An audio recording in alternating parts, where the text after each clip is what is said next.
Nós vamos ler apenas um trecho de toda a perícope, de toda a passagem. Ela é uma passagem muito longa. Nós não teremos tempo suficiente para expor tudo aquilo que essa passagem tem em termos de riqueza, mas consideraremos esse trecho à luz de tudo aquilo que o texto diz. O trecho vai dos versículos 20 a 24.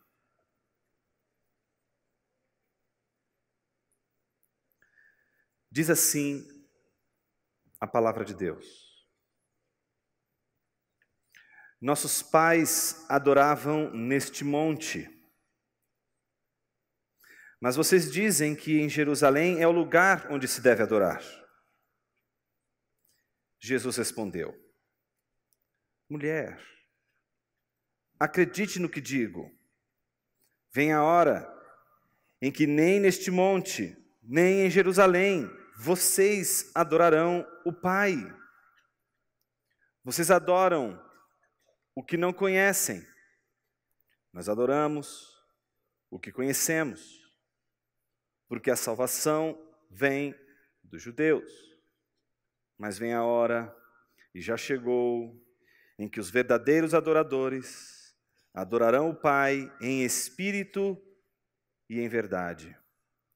Porque são esses que o Pai procura para seus adoradores. Deus é espírito, e é necessário que os seus adoradores o adorem em espírito e em verdade. Um daqueles livros que você não pode passar dessa vida para outra sem ler, chama-se Cristianismo Puro e Simples, do C.S. Lewis. Belíssimo livro. Tem uma passagem nesse livro que ele fala sobre desejo. E ele diz algo muito curioso. Ele não fala do desejo à luz da perspectiva terrena, que é o que nós conhecemos. Mas ele fala do desejo à luz do céu, e que também conhecemos pela palavra de Deus. Um desejo conhecemos porque provamos. Outro conhecemos porque cremos e esperamos, como nós ouvimos na exposição da doutora Kathleen ontem à noite. Ele então, num determinado momento, diz: as criaturas não nascem com desejos que não possam ser satisfeitos. Por exemplo, um bebezinho nasce, tem uma coisa chamada seio materno. Um patinho quer nadar, tem uma coisa chamada lago. E por aí vai.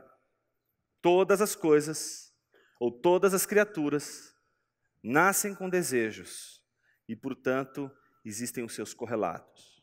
E ele conclui dizendo: se nenhum dos prazeres terrenos não satisfaz, isso não prova que o universo seja uma fraude. Provavelmente, os prazeres deste mundo nunca foram destinados a satisfazê-lo. Mas o que acontece então quando esperamos das coisas terrenas aquilo que elas não podem nos dar? Nós experimentamos uma coisa chamada idolatria. Idolatria é um desejo frustrado. Idolatria é um desapontamento. Idolatria É o desapontamento sempre alimentado por um outro desapontamento, porque toda idolatria não se contenta em apenas um ídolo, mas se contenta na multidão de ídolos. É um ídolo atrás do outro, é um ídolo atrás do outro. E de ídolo em ídolo, tentamos encontrar no ídolo aquilo que só encontraremos na realidade dos céus, na realidade celestial, na realidade de Cristo Jesus. Por que somos assim? Porque Deus nos fez assim. Uma boa resposta para essa pergunta a gente encontra na Escritura. Em Gênesis capítulo 2, versículo de número 7, diz a palavra de Deus que o Senhor formou o homem do pó da terra, soprou sobre suas narinas o fôlego de vida, e então o homem passou a ser Nefesh Hayah, passou a ser alma vivente, aquilo que a gente traduz por alma vivente. Há uma dinâmica nesse texto muito interessante que diz respeito muito mais ao ser do que ao ter. Muitas pessoas se definem por aquilo que têm, mas o texto da Sagrada Escritura define o ser humano não pelas propriedades que ele tem, mas por aquilo que ele é. E é por isso que esse texto de Gênesis 2:7 é o tratado bíblico que define o ser humano. Define o ser humano não por aquilo que ele tem, mas define o ser humano por aquilo que ele é. O texto não diz, e o homem passou a ter, mas a ser. Isso é muito diferente. Ter é diferente de ser. Por exemplo, se você diz assim, eu tenho uma jaca, é muito diferente de você dizer, eu sou uma jaca. São duas coisas muito diferentes. Então, distinguir ser e ter é muito importante. E nesse texto, a coisa ganha um espanto quando a gente descobre que não somos definidos, porque temos uma coisa chamada alma, mas porque somos alma.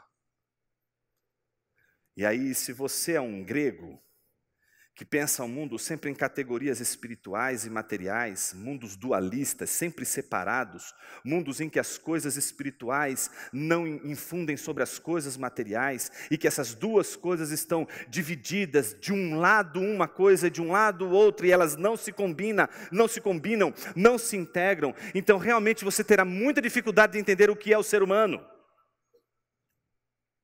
A Bíblia nos define, em primeiro lugar, por uma palavra muito interessante, a palavra nefesh. Uma palavra difícil de traduzir. Não porque ela é complexa, não porque ela filosoficamente é complexa, não. É porque ela é tão rica de significado, que a gente tem dificuldade de dizer tudo aquilo que essa palavra poderia significar.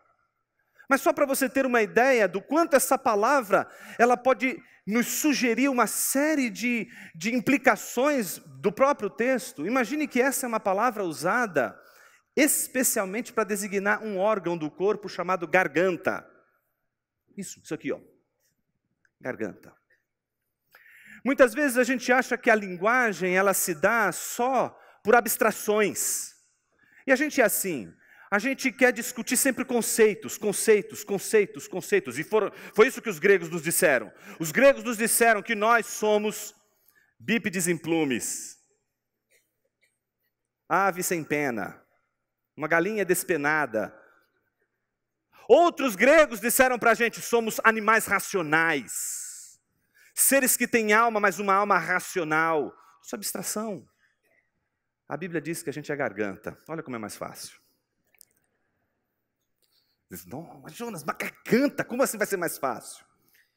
Já parou para imaginar que a gente tem no nosso próprio dia a dia maneiras de falar coisas extremamente abstratas, mas usando imagens? E as imagens, elas acabam sendo muito mais interessantes para explicar coisas tão difíceis do ponto de vista conceitual. Por exemplo, a mãe que diz assim, né, para outra mãe, olha, seu filho está assim porque você vive passando a mão na cabeça dele. Ela está dizendo que a mãe fica o dia inteiro assim? Óbvio que não. Ela está comunicando um conceito através de uma imagem maravilhosa. Você pode dizer para sua colega, olha, o problema é que você é linguaruda. Você não vai pedir para ela, deixa eu ver o tamanho da língua. Não, não é isso. Você não está dizendo que a pessoa tem uma língua gigante. E por aí vai. A gente usa imagens o tempo todo no nosso dia a dia para dar conceitos que são extremamente importantes. E se eu dissesse para você que a Bíblia, quando fala da alma, ela também pensa uma palavra parecida? E ela trabalha de um jeito muito parecido.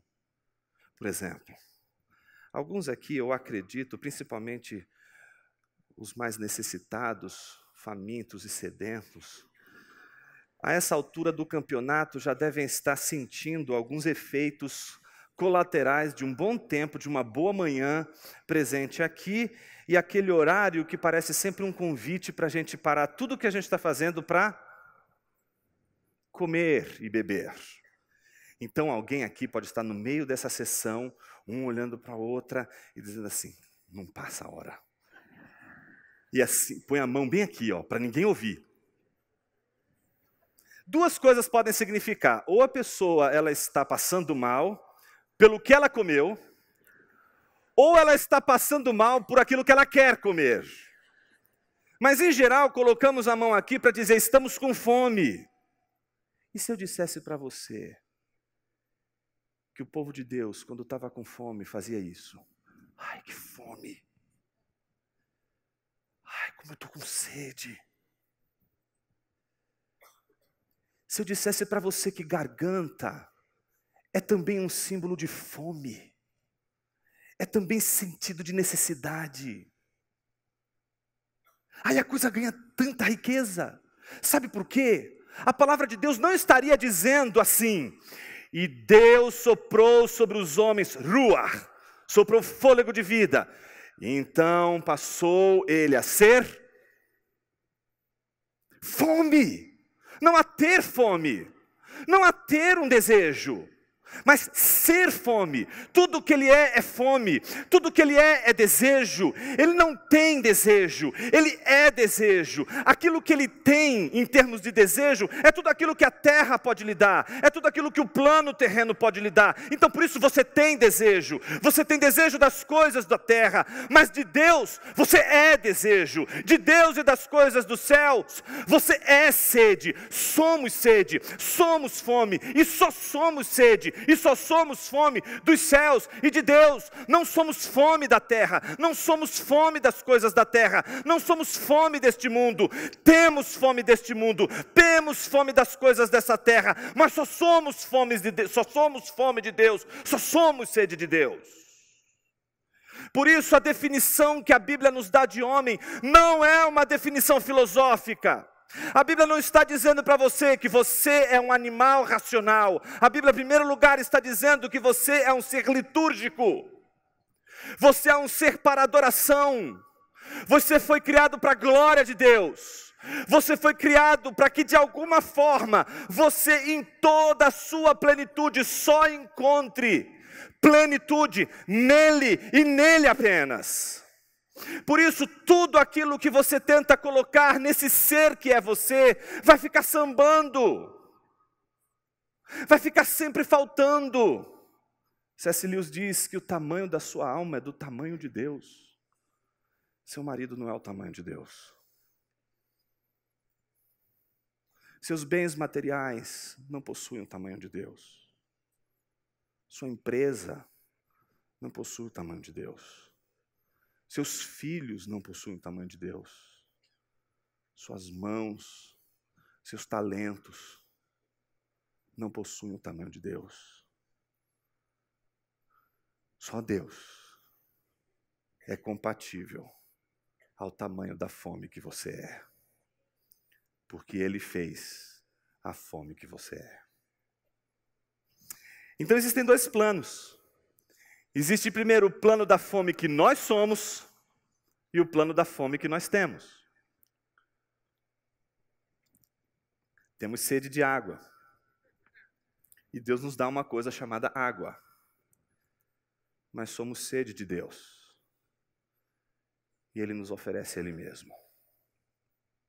Só Ele pode ser o fim último de todo o desejo que nós somos. Portanto, a definição que Deus nos dá de homem através das Escrituras, ou de ser humano nas Escrituras, é uma definição que nos coloca na rota da adoração. E é por isso que a idolatria ela é tão desumana, porque ela nos desumaniza. A idolatria nos tira a definição original, nos deforma, nos faz querer colocar o oceano num copo d'água, nos faz querer colocar todas as estrelas num firmamento, numa caixa de sapato, nos faz querer ver o impossível em termos de grandeza, infinitude, beleza, em um segundo, em um instante de nossas vidas. A grande pergunta que você deve estar se fazendo é a seguinte: o que tudo isso tem a ver com o texto que a gente acabou de ler? O que tudo isso tem a ver com esta mulher samaritana no poço de Sicar? Esse texto que nós escolhemos para abordar a passagem de hoje é um dos textos, eu acredito, de João mais enigmáticos em termos de você organizar e explicar as partes que compõem todo o texto. É um texto muito longo e as partes não são tão difíceis de você estabelecer e perceber as conexões. Mas em tese a gente gostaria de propor uma primeira estrutura para facilitar o entendimento daquele trecho que nós escolhemos para expor nessa manhã. O texto estaria dividido então nessa percepção em 5 partes. Numa primeira parte, nós encontramos o contexto, que vai do versículo 1 ao versículo 4. No segundo momento, nós encontramos uma grande ironia do texto, que é Jesus tendo sede, e Jesus cansado, e Jesus com fome. Que vai do versículo 5 ao versículo 6. No terceiro momento, talvez o ápice de todo o texto, nós encontramos o diálogo de Jesus com a mulher samaritana, que vai do versículo 7 ao versículo 26.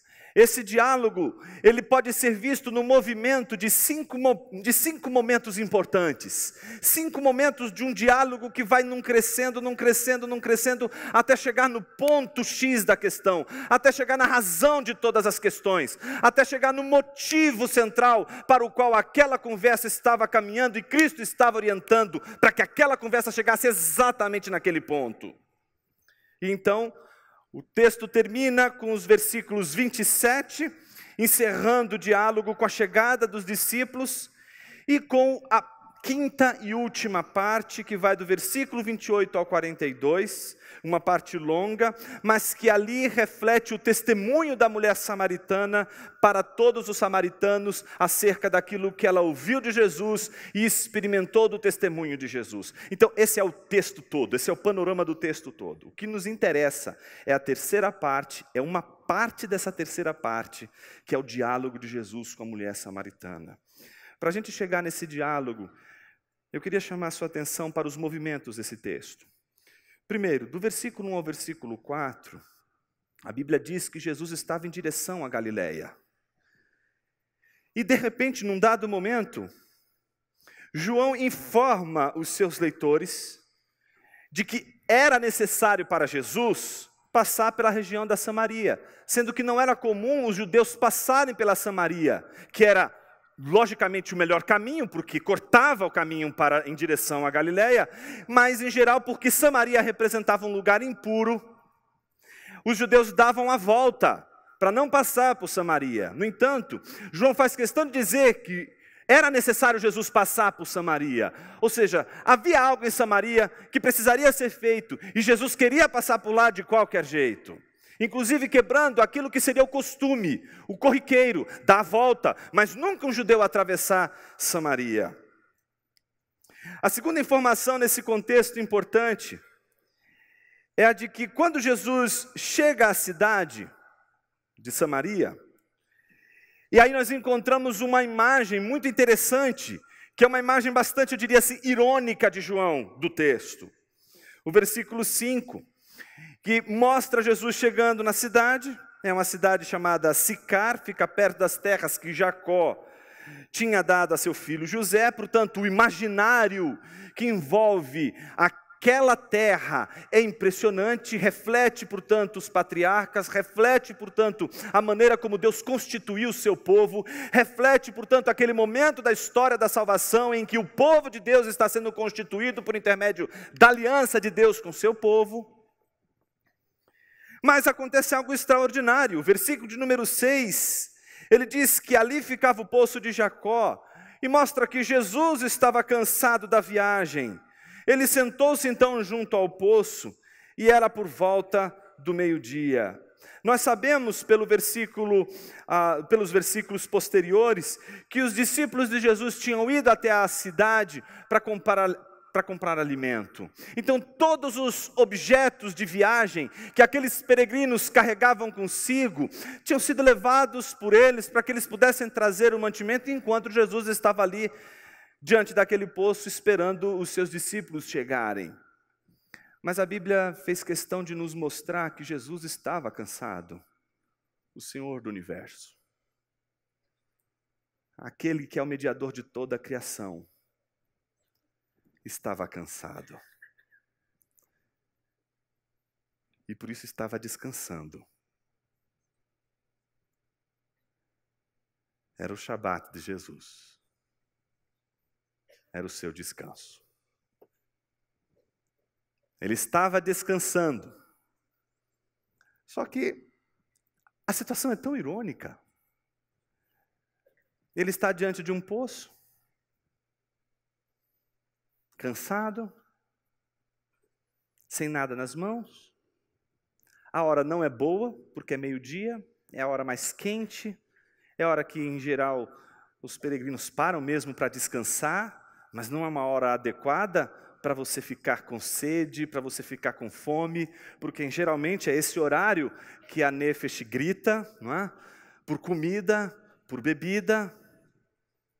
E então acontece algo interessantíssimo. O versículo 7 anuncia a chegada de uma mulher. A mulher samaritana, portanto, chega para tirar água. E chega num horário que não é comum. Chega no horário em que dificilmente as mulheres iriam, exatamente por essas razões. É o horário que menos tem gente, é o horário mais difícil do dia para passar ali. Não é o lugar, não é a hora adequada para uma mulher estar ali. Em geral, elas nunca vão sozinhas também, vão sempre em grupos. E elas vão uma ajudando a outra, porque é um trabalho pesado e etc. Mas ela estava ali numa hora imprópria. E ela estava ali não porque ela iria encontrar um homem. Ela estava ali porque sabia que não encontraria ninguém ali. E que ela poderia fazer tudo aquilo que ela poderia fazer sem ser absolutamente molestada por ninguém. Mas quando ela chega, ela dá de cara com Jesus. Mas a história não é dela, a história é de Jesus, passando por Samaria. A história não é da mulher samaritana, mas é de Jesus, que estava cansado, que estava com sede. E a gente sabe que ele estava com sede, exatamente porque quando aquela mulher chega, Jesus não pensa duas vezes, senão dirige-se a ela e diz: dá-me um pouco de água. Meus irmãos, como o evangelho está todinho aqui. Como o evangelho está todo ele aqui. Representado quando Jesus olha para a mulher e diz: dá-me um pouco de água. E você deve naturalmente estar perguntando: como assim? Você nunca parou para pensar o que significa Jesus cansar e ter sede, senão toda a obra de redenção? Quando a gente lê, por exemplo, Filipenses capítulo 2, versículo 5, a gente sabe, por intermédio do ensino do apóstolo Paulo, que Jesus Cristo não julgou por usurpação o ser igual a Deus, antes a si mesmo se esvaziou e assumiu a forma de servo. Então, se existe alguém que nos é modelo, não de empoderamento, mas de desempoderamento, seja de homens, seja de mulheres, sejam de velhos, sejam de crianças, este é Cristo Jesus. É aquele que, tendo todo o poder, aquele que, julgando-se Senhor de todas as coisas, porque é Senhor de todas as coisas, não julga a si mesmo como todo-poderoso que é, mas esvaziando-se a si mesmo. A Bíblia diz que Ele assume a nossa circunstância e assume a nossa circunstância como servos. Nós somos treinados a sempre querermos dar. Porque dar é também uma forma, ou pode ser uma forma de superioridade.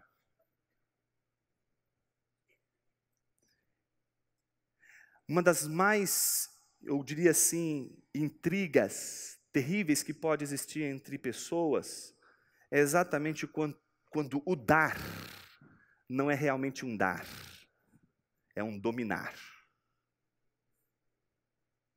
É interessante como Cristo ensina a sua igreja de que ela não deveria apenas aprender a dar, mas que ela deveria também, de alguma forma, aprender a receber.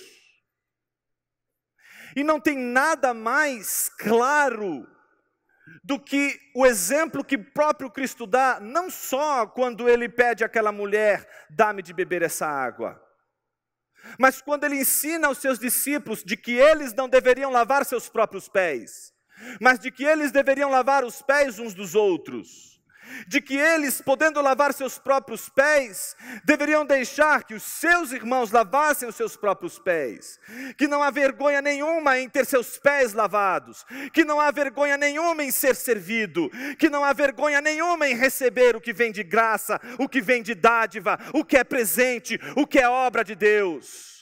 Que a graça não deve ser rejeitada por orgulho que seja, que a graça é uma obra que nos humilha, é o presente que nos humilha, é o presente que diz assim para você o tempo todo: você não te é suficiente, você não te basta, você precisa de algo mais, e está aqui, está diante de você. Me parece que todas as vezes que a gente reflete o que significa ao receber, nos termos que as Escrituras nos ensinam, a gente descobre que a gente sempre pode desenvolver um espírito altivo diante das nossas generosidades. É preciso ser generoso também para receber. É preciso ser uma alma grandiosa também para pedir. É preciso ter uma alma gigante para poder dizer, dá-me. Uma igreja incapaz de pedir, incapaz de clamar, mesmo sendo poderosa, ela não entendeu tudo aquilo que Jesus ensinou no seu evangelho. A pergunta é, por que Jesus está dizendo isso? Meus irmãos, minhas irmãs, é a maioria aqui. Seguramente, isso é opressivo. Imagine você que Jesus andou sobre as águas. Jesus, Ele criou o universo. Vai ter uma tempestade lá, um bando de homens medrosos, são desesperados. Jesus ordena que a tempestade pare, que o mar se acalme. Você acha que Jesus, que transforma água em vinho, e que por isso é tentado a transformar pedra em pão, porque pode fazer essas coisas, não poderia Ele fazer algum milagre para que aquela água chegasse até Ele? Ninguém está vendo, ninguém está olhando, vamos fazer aqui um milagre, para que eu possa beber uma água. Ele é o Senhor das esferas, Ele é o Senhor da criação, Ele é o Senhor de tudo que está ali. Ele pode fazer o milagre, Ele pode fazer o que Ele quiser ali, de acordo com a sua vontade, Ele tem poder para isso. E a ironia está justamente nisso. Ele pode trazer aquela água até Ele, Ele pode saciar a si mesmo, Ele pode fazer tudo para a sua glória, Ele pode pegar aquele pedaço de pedra e transformar um pão, e fazer daquele momento um momento só para Ele. Mas Jesus vive para a glória de Deus. Jesus não vive para si mesmo. Jesus não está voltado para si mesmo. Então tudo que ele faz pensando na glória de Deus. E se eu dissesse para você que quando ele pede aquela água para aquela mulher, ele não está pensando nele, mas está pensando nela? E se ele só está usando um pretexto, a sua própria sede, não só para pedir, mas para dar? E se seu filho for exatamente como essa mulher, e você está querendo dar tanta coisa para ele, mas talvez o melhor momento, o melhor caminho seja, em primeiro lugar, pedir. Por que pedir é algo tão interessante? Por que pedir algo é tão interessante? Em primeiro lugar, porque nos iguala. Porque quando a gente olha para aquele que está falando conosco, a gente, em primeiro lugar, diz assim: por que está me pedindo? Está me pedindo porque ele precisa de mim. Agora você vem me pedir. Entendi você. E aí então a gente se sente poderoso. A gente se sente poderoso quando a gente, diante de todos aqueles que pedem, a gente tendo o que podemos dar, nós então nos sentimos maiores, mais fortes. Então Jesus olha para aquela mulher e quebra um protocolo. Pede para aquela mulher que lhe dê água, pois os discípulos tinham ido até a cidade para comprar alimentos. Então a mulher samaritana pergunta a Jesus, né? Imagina, ela não sabe quem é Jesus, mas chega aquele homem, não faz nenhuma cerimônia, ele tem necessidade, eu não disse que ele é, eu disse que ele tem sede, e aquela mulher tem o que ele precisa para matar a sede que ele tem. Então ele se dirige à mulher e diz o quê? Dá-me de beber dessa água. Então a mulher se sente extremamente contrariada, olha para Jesus e diz assim: como você sendo judeu falar comigo? Em primeiro lugar, ela já reconhece que ele é judeu, pela roupa que veste, pelo jeito que fala. Então olha para ele e diz assim: como você sendo judeu dirige a palavra a mim? Você não conhece o protocolo dessa cidade? Aliás, o que você está fazendo aqui? Você tinha que estar dando a volta. O que você está fazendo aqui?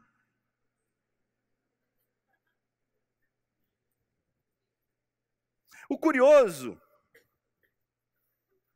é que Jesus devolve para ela com uma nova questão. E diz assim: mulher, você é louca. Se eu soubesse com quem você está falando, quem pediria agora água é você. E aí Jesus inverte tudo. Ele sai do literal. E ele vai para a eternidade. Ele sai da terra e vai para o céu. Ele sai das vicissitudes do mundo físico e vai para as vicissitudes da glória celestial. Ele sai da fome que temos e começa agora a falar da fome que somos. Ele sai do plano da sede que temos e agora entra exatamente no universo da sede que nós somos. Então agora, virando o jogo, Jesus diz para a mulher a vantagem que ele tem sobre ela. E então, se aquela mulher tinha vantagem em relação a Jesus, porque ela tinha um baldinho, olhando para a mão de Jesus e diz: eu tenho, você não tem. Jesus agora está dizendo para ela: eu sou e você não é. Então agora é a batalha do ter e do ser. É a batalha daquela que tem um baldinho e daquele que é o Senhor do universo. O Senhor das águas. E então ele disse: se você soubesse com quem você está falando, agora também você não só saberia o que você precisa, mas você saberia e descobriria também quem você é. E agora Jesus vai trabalhar a identidade dessa mulher. Ele vai olhar para ela dizendo: se você conhecesse o dom de Deus, o dom de Deus aqui pode ser muitas coisas, dentre elas pode ser a própria Torá que os samaritanos fizeram para eles mesmos, o próprio templo que eles fizeram para eles mesmos, né? A própria maneira de cultuar que eles fizeram para eles mesmos. Os samaritanos é o resultado de uma miscigenação entre judeus e gentios e pagãos, então eles eram considerados por judeus como, digamos assim, impuros, porque eles misturaram a raça, misturaram a etnia, misturaram assim, portanto, não seguindo o padrão divino. Então eles eram considerados povo de segunda classe. E então Jesus está dizendo para elas: se você conhecesse mesmo o dom de Deus, se você conhecesse a palavra, se você conhecesse as Escrituras, e soubesse quem está falando com você, ou seja, se você sabe da promessa, e sabe que quem cumpre a promessa é quem está agora diante de você, quem estaria pedindo para beber água agora seria você. E ele não expulsaria você. Ele não olharia para você e diria assim: como sendo tu samaritana, fala comigo que sou judeu. A mulher responde de uma maneira muito curiosa. Ela só olha para o baldinho. Então ela só consegue olhar para o terreno. Ela só consegue olhar para o plano das vicissitudes terrenas. Então ela olha para tudo aquilo que Jesus está dizendo e Jesus, o sermão não fez sentido. Está faltando aplicação. Eu não estou conseguindo entender o sentido desse sermão. Olha, ela faz as contas. O senhor não tem balde. E o poço é tão fundo, mais de 30 metros. E poderia ter sido muito mais nos tempos de Jacó. De onde vai conseguir essa água viva? Então Jesus já estava falando das coisas celestiais, enquanto ela ainda estava pensando nas coisas materiais. Por acaso o Senhor é maior do que Jacó, o nosso pai, que nos deu o poço, do qual ele mesmo bebeu, assim como os seus filhos e o seu gado? Note, digamos assim, alfinetada que ela diz, né? Ela dá em Jesus. Por acaso o Senhor é maior do que Jacó, nosso pai? Nosso pai, que nos deu esse poço, do qual ele mesmo bebeu, assim como seus filhos e seu gado. Então Jesus olha para aquela mulher, e aí sim a aplicação do sermão. Ele olha para ela e diz assim: quem beber desta água, tornará a ter sede, mas aquele que beber da água que eu lhe der, nunca mais terá sede. Como poderia alguém beber um gole d'água e matar a sua sede por toda a eternidade? Quem conseguiria num só gole matar a sede de sua alma? Quem com um pensamento conseguiria contar todas as estrelas do firmamento? Quem com uma única estratégia e num só golpe de olho ou de olhos conseguiria contar todas as areias do mar? Quem seria capaz de num só gole de água beber o oceano? Jesus olha para aquela mulher e diz: quem beber desta água voltará a ter sede, mas aquele que beber da água que eu lhe der, nunca mais terá sede. Pelo contrário, diz Jesus, a água que eu lhe der será nele uma fonte a jorrar para a vida eterna. Você não parou para pensar aqui que Jesus não está dizendo para ela assim: eu vou matar a sua sede? Não. A alma não tem que ser destruída. A sede que nós somos não tem que ser destruída. Ela só precisa de algo que seja compatível ao seu tamanho. Ela não se satisfaz com um copo d'água. A única coisa compatível à nossa alma é a fonte que não para de jorrar. E essa fonte não está ali diante daquela mulher. Não está ali diante daquela mulher enquanto um poço, mas está diante daquela mulher enquanto o Senhor do universo. Está diante dela a fonte de toda a sua alegria, de todo o seu contentamento, de toda a sua esperança. Está diante dela a única coisa que faz a vida ter sentido. Os ídolos, eles são sempre substitutos, e eles vão substituindo um a um. A nossa busca por essa satisfação plena que só está em Cristo Jesus. Jesus está olhando para ela, mas só que Ele não está só olhando para ela. Ele entra nos olhos daquela mulher e sabe tudo daquela mulher. Sabe tudo o que aquela mulher é. E Ele sabe que aquela mulher é um poço fundo e muito vazio. E não tem água ali, esse poço está seco. Ela está tentando beber água e não consegue. Ela mata a sede do seu corpo físico, mas não mata essa fonte vazia, extremamente vazia, que é ela mesma. A sua fonte está seca, e Jesus está dizendo: dá-me de beber, mas essa fonte está seca. Não tem água ali. Não passa água. Falta fonte. Não dá para reverberar na vida. Uma pessoa seca, ela não pode reverberar a vida sobre sua família. Não pode reverberar a vida sobre quem está ao seu redor. Só transmite exatamente o sinal da sequidão e nada mais do que isso. E o sinal da sequidão é a crença de que qualquer outra estratégia, como os ídolos, por exemplo, são suficientes para apagar da nossa memória esse vazio. Os ídolos são maneiras que a nossa mente usa para despistar o vazio do nosso coração. Os ídolos são sempre entretenimentos.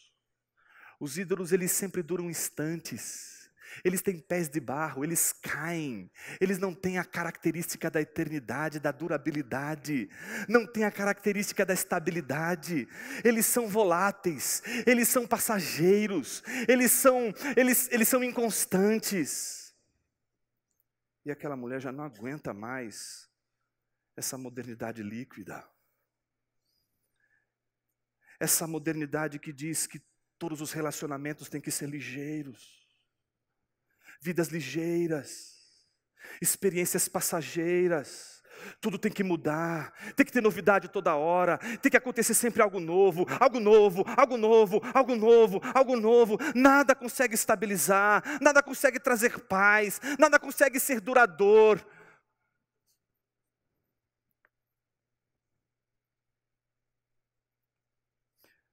Porque ela está cansada.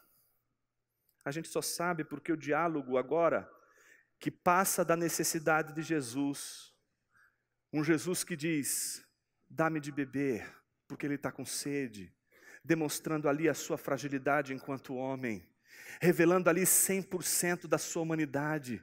De repente, no segundo diálogo, é a divindade 100% apresentada diante daquela mulher. Agora é o Deus Todo-Poderoso, o Criador dos céus e da terra, que não tem necessidade de nada, mas supre a necessidade de todo aquele que está diante dele. Agora, depois da necessidade de Jesus exposta, ao mesmo tempo a sua força, a sua fraqueza, depois a sua força. Diante da força de Cristo Jesus, o diálogo vai para a fraqueza da mulher. E do versículo 15 ao versículo 18... Jesus, então, olha para aquela mulher e diz assim, depois que ela diz, dá-me de beber dessa água para que eu não mais tenha sede, nem precise vir aqui buscar. Jesus sabe que aquela mulher já entrou na metáfora celestial e já não está mais falando daquela água. Dá-me de beber disso para que eu não venha mais aqui. Jesus, então, olha para ela e diz assim, vá, ela tem que fazer 3 coisas. Vai.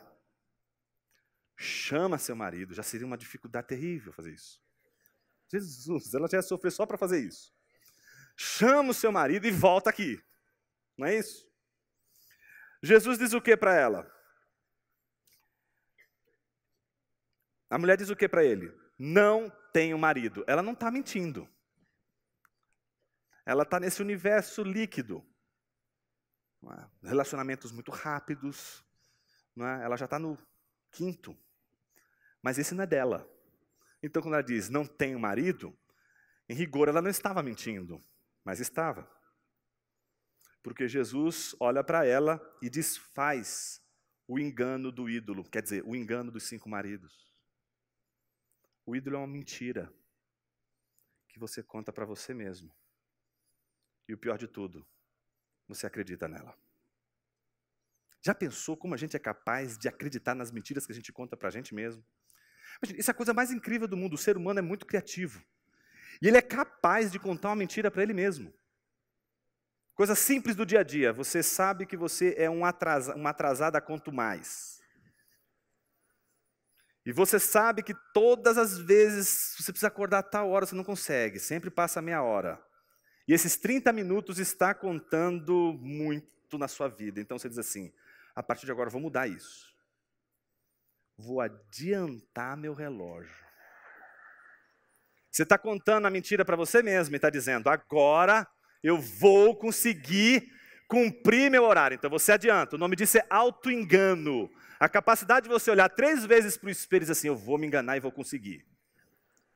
E então você adianta o relógio. E qual é o segredo? Você tem que esquecer que você contou uma mentira. Senão você não vai mais acreditar nisso. O ídolo ele tem que ser sempre uma mentira que você contou para você. Você sabe que é uma mentira, mas você conta essa mentira para você, mas você tem que esquecer que é uma mentira, para que de repente você possa acreditar que aquilo é uma verdade, mesmo não sendo uma verdade, mesmo sendo uma mentira. Ou seja, tente entender isso, você ficará doido. O fato mais importante é que você pode esquecer que é uma mentira, mas a natureza continua a mesma. Quando você está lá correndo, vou chegar na hora, você diz, eu lembrei que eu tenho 30 minutos. Vou passar ali primeiro para resolver um negocinho. O ídolo é essa capacidade que a gente tem de contar uma mentira para nós mesmos. Seremos felizes se tivermos aquilo que nós achamos que nos fará plenos. Jesus disse para aquela mulher, você tem razão ao dizer que não tem marido. E ele sabe o tamanho da fome daquela mulher. Ele sabe por que aquela fonte está tão seca, porque ele diz, já teve 5, e esse que agora tem não é seu marido. Imagina a cena, ela o tempo todo dizendo, quando eu casar com fulano, você é a pessoa mais feliz desse mundo. Descobre que era corintiano. Aí disse assim, não, corintiano nunca mais. Aí vai casar com palmeirense. Mesma coisa. Tudo farinha do mesmo saco, só muda a cor. Palmeirense não deu certo, vai para o Santista. Olha aí. Tá vendo? O Santista é igual corintiano, preto e branco, deu na mesma, foi a mesma coisa. Do Santista foi para... Você quer saber uma coisa? Foi para 15 de Piracicaba. Mesmo. O quinto era São Paulino. Aí ela falou assim, bom, vamos passar para o próximo. E aí veio o próximo. Esse próximo ela diz o seguinte, eu fiz tudo de um jeito. O último eu vou fazer completamente diferente de tudo que eu fiz. Alguns dizem que era admissível até 3, mas ela tinha já 5 casamentos. E agora ela está diante de uma situação inteiramente nova. É indefinido. Jesus está tentando chamar a atenção daquela mulher para que situação? Por que você está apostando tanto nisso? Por que você está apostando todas as suas fichas nisso? Por que você está acreditando que se você chegar ali você vai ser feliz? Por que toda a tua promessa está nisso?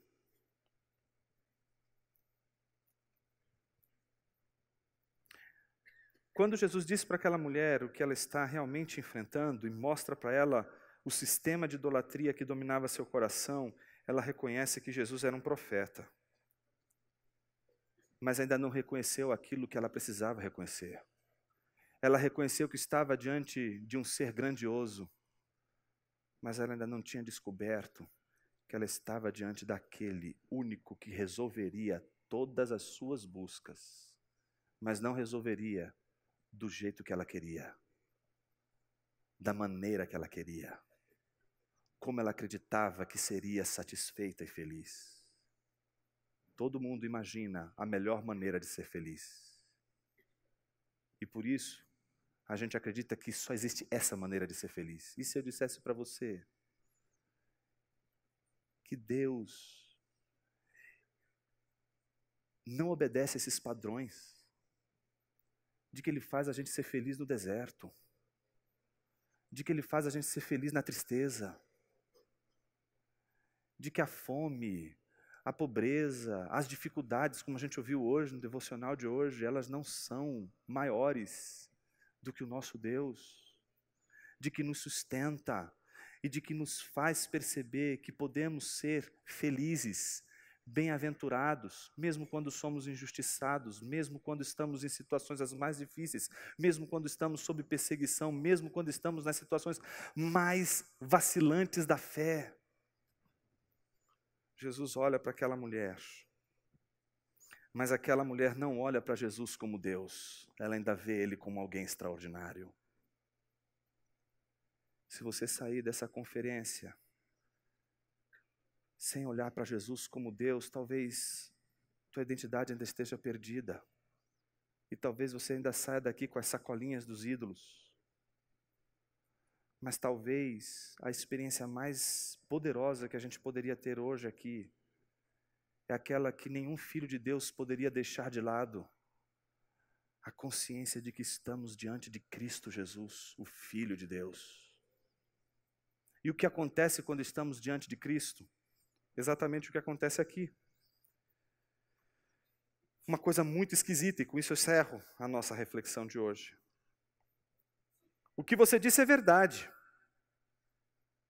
A mulher então lhe disse: agora sei que o Senhor é um profeta.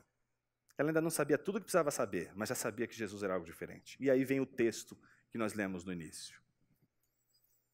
Nossos pais adoravam neste monte, mas vocês dizem que em Jerusalém é o lugar onde se deve adorar. Que conversa de doido, não? Começa primeiro falando de água, sede, aí dali a pouco começa a entrar na questão de marido, e cadê seu marido? Que confusão, de repente cai em adoração, em culto. Que estranho, não? Como assim uma conversa que começa, em primeiro lugar, pessoas falando sobre suas necessidades, falando sobre sua fome, falando sobre sua sede, por que termina falando sobre culto? Porque todos os seres humanos, não importam quem eles sejam, eles só vão se realizar no culto. É no culto que a gente descobre do que a nossa alma sobrevive, do que nossa alma se alimenta, do que nossa alma tem sede. Minha irmã, quer salvar seu casamento? Não olha para o seu marido, olha para Jesus. É assim que a gente salva um casamento. A gente salva um casamento quando os cônjuges já não se olham, mas olham para Jesus. É Jesus, com todo o seu ensino, com toda a sua graça, com todo o seu amor, com toda a maneira de lidar com o ser humano desastrado que nós somos. É Ele e somente Ele que pode transformar. Ele não mutila. Ele não usa nossas mãos para fazer remendo. Ele não usa nossas mãos para poder fazer algo como, por exemplo, a partir daquilo que nós determinamos ser o melhor caminho. Não, Ele faz novas todas as coisas. E Ele faz isso porque Ele é Deus. Aquilo que nós não podemos fazer, aquilo que não temos condições de fazer, Ele o faz.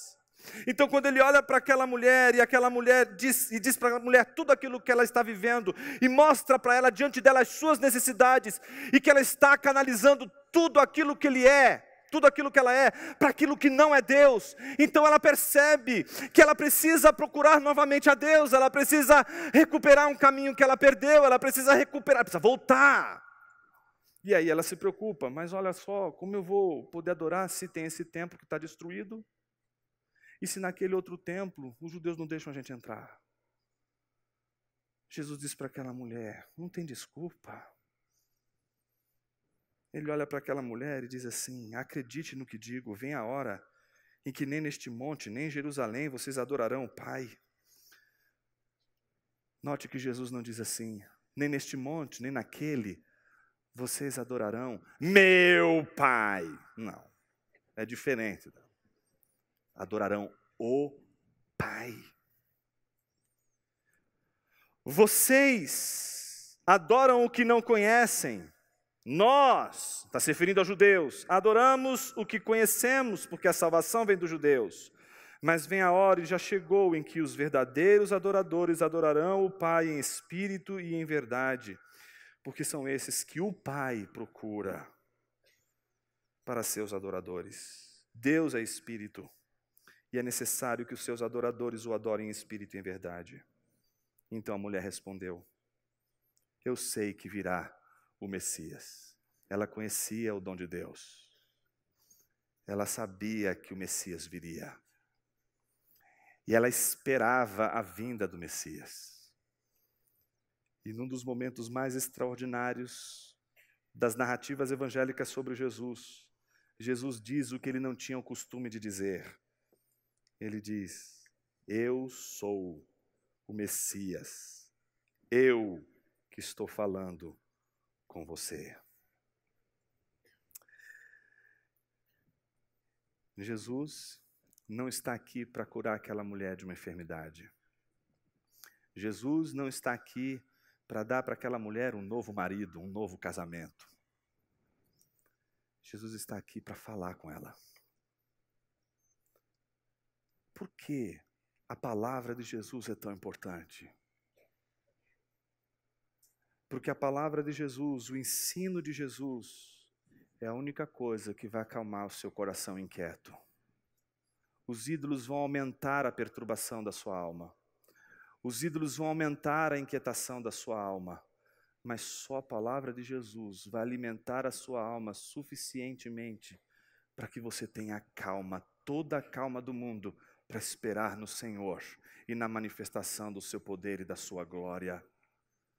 É só através da palavra de Deus que nós descobrimos que não é pelo poder nas nossas mãos, mas é pela graça de Cristo Jesus que nós conhecemos realmente aquilo para o que nossas vidas foram criadas. Lewis diz: as criaturas não nascem com desejos que não possam ser satisfeitos. Por isso, se elas desejam água, tem uma coisa chamada água. Se nenhum dos prazeres terrenos não os satisfaz, isso não prova que o universo seja uma fraude. Provavelmente os prazeres deste mundo nunca foram destinados a satisfazê-lo. Será que os ídolos não têm desviado nossos olhos de Cristo Jesus, a verdadeira fonte da nossa identidade? Aquele a quem deveríamos dobrar os joelhos o tempo todo e dizer: fala, Senhor. Por que a palavra de Deus é tão poderosa? Por que precisamos ouvir a palavra de Deus?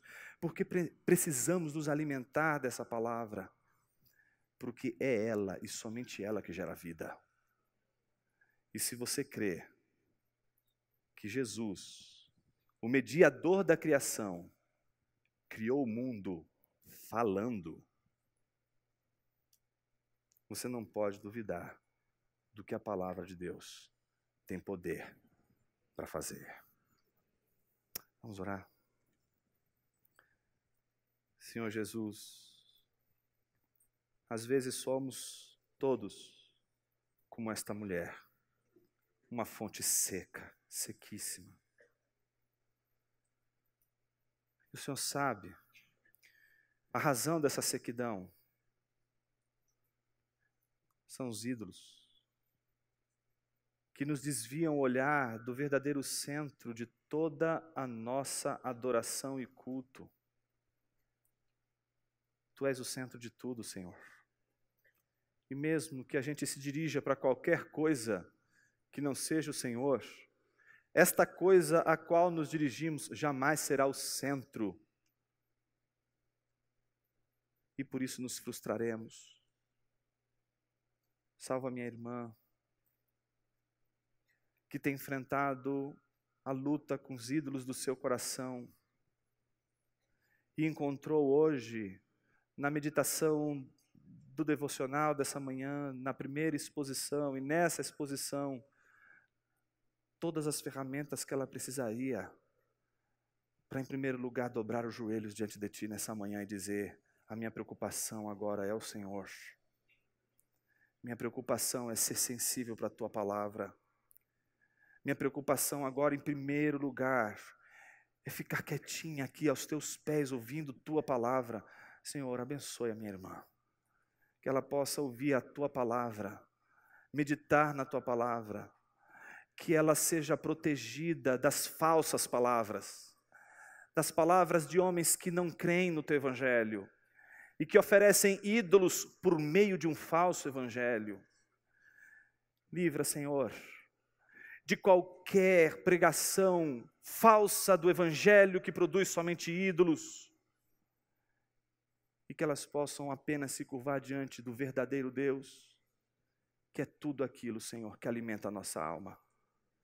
Todos, sem exceção, Pai, somos carentes de Ti. Guarda-nos, Senhor. Assim oramos em nome de Jesus, Teu Filho. Amém.